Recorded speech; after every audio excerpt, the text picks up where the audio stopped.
Okay, so Women's Day challenge.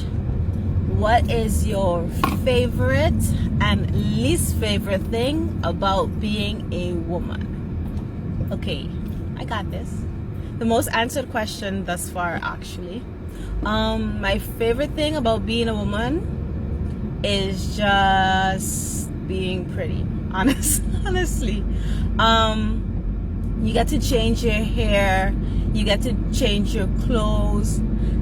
Like, you can do these things and no one judges you or thinks it's strange. For a girl to hold another girl's hand, it's okay. For a girl to kiss another girl, it's okay. For them to hug, it's okay. But being a man and having a man do this, for some reason, it's weird. So I guess it's a sexuality of women that I think is really cool. And quite honestly, I think women are just overall sexier than men. I think we just carry it better, to be honest. So that, I think, is my favorite thing about being a woman. My least favorite thing about being a woman, though, is a bit of the same thing. That because we're pretty to look at, apparently we can't be smart and we can't do things that men can do. At least that's the perception that's out there. So I think the underestimation of women, I think it's a big pet peeve, that you can't do this because you're a girl, or you shouldn't do this because you're a female. I have an issue with that. If I choose not to do something, that is different from me not being able to do something. And I think people get that mixed up and want to push that ideal on other people. So women themselves grow up thinking, oh, I can't do this because I'm a female and I need a man to do this for me. No.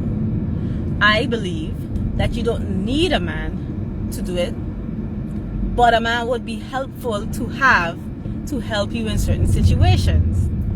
Again, my personal belief. So that would be my favorite and least favorite thing about being a woman. Happy International Women's Day, and hopefully you're celebrating all month long and all year long, because we rock. Hi guys, it's your girl V from Drinking Tea with V. That is your talk show that is a slumber party with a business / entrepreneurial flair. And I've been asked to answer one of 3 questions, and the one I'm answering right now is, do you have positive words for women out there? And my show is all about positive vibes, so definitely. All I want to say, honey, is slay in your lane. Yes, what I want to say with that is, you don't have to compete with anybody else. You only compete with the person who is looking back at you when you look into the mirror, okay? Real women actually don't even compete. No, honey, we don't compete. What we do is collaborate and we complement. And so you don't have to keep up with the Joneses. All you have to do is do what is right for you. So I want to say, slay in your lane, be fabulous, stay fit, and have a fantabulous day. Mwah. So it goes without saying that being a woman should be celebrated every day of the year.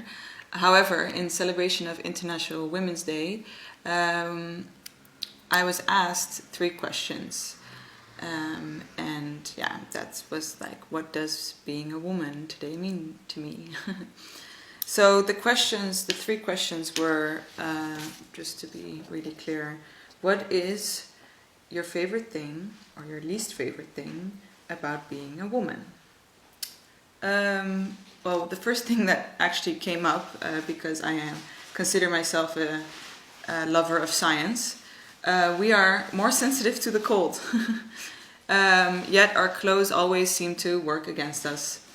Like formal events like weddings or cocktail parties, even like workplaces, often require women, to wear dresses or skirts or lower cut tops, with shorter sleeves, designed with thinner material. So we're oftentimes a lot colder.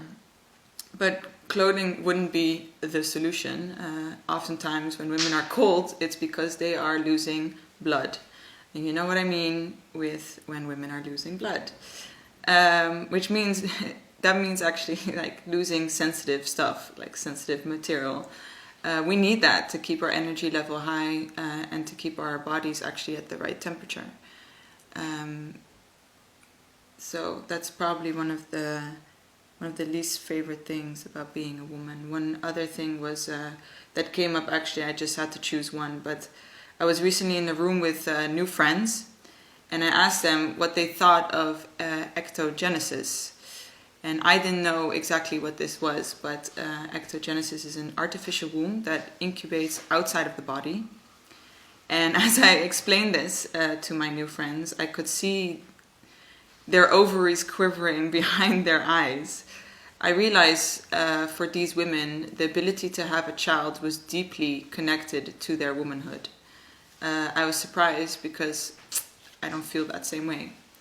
This experience made me question what that makes me connected to womanhood. And it's difficult to capture. In my future, being a woman would be irrelevant, as important as having green eyes or blue eyes.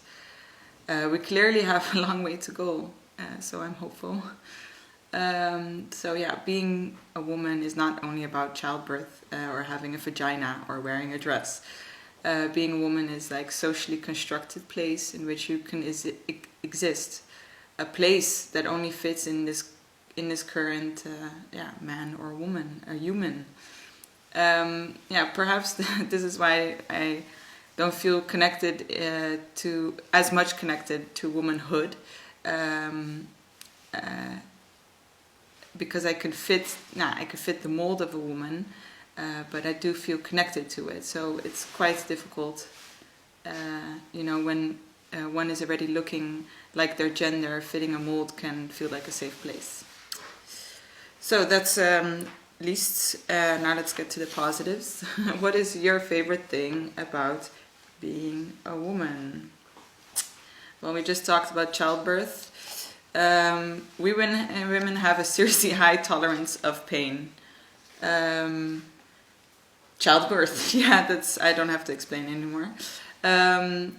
Another one was we are more fluid in our sexuality. A boys' university study actually found that 70% of the heterosexual women or women out there have been sexually attractive to other women. And who can blame us, right? Another favorite thing is like we are emotional as fuck. And usually aren't sorry about it. We own it, and that brings me to my last questions. What do you think makes Caribbean women so unique? Well, the Caribbean islands are home to a very diverse and culturally orientated group of women. We came from all over the world, after all. Us Caribbean women have a very big sense of pride and usually a unique character. This is not only easily found in other places of the world. It's not easily found. It starts at a young age, Girls have shorter childhoods than boys. Girls are forced to grow up faster than boys thanks to the premature and excessive sexualization of women in our culture and the mainstream media. Little girls would be playing makeover or sleepovers instead of climbing a tree, even though there's a lot of awesome trees to climb in the Caribbean. I guess we did a bit of both. We've got 5 big things. I could just put them on my hand, what I think, or for me as a Caribbean woman. Confidence, pride, nurturing abilities, commitment to morals and values that are usually deeply rooted and passed on from generation to generation from families, and beautifulness.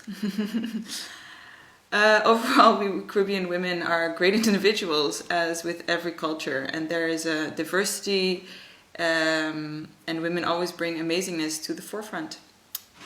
Caribbean women.